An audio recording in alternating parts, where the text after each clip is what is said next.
78तम स्वाधीनता दिवस रे कटक भली एक ऐतिहासिक जिले में जे मोर भी जिला मोर भी कार्यस्थल एठी स्वाधीनता दिवस रे अतिथि हवा पद्म विभूषण पद्मश्री उपाधिधारी समस्त वरिष्ठ साहसिकता पुरस्कार दवा इटा मो पाई गोटे सौभाग्यर कथा। आम समस्ते जानिचे नारी शक्तिर समवेतर ही ओडिशार सामग्रिक विकास हम एक विकसित ओडिशा स्वाधीनता दिवस रे आमर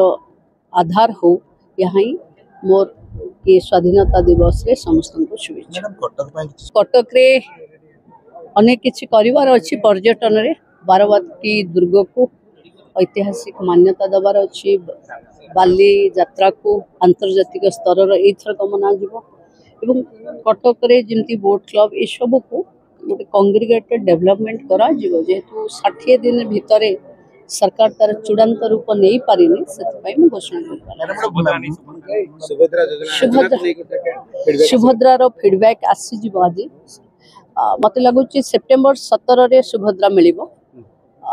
जहाँ फीडबैक साधारण महिला पक्षे अति साधारण भाव सुभद्रा पहुँचु बाटरे बाटमरणा न हो आकु रोकवा जहाँ जनता बुद्धिजीवी मान मत थी से आधार एसओपी बाहर।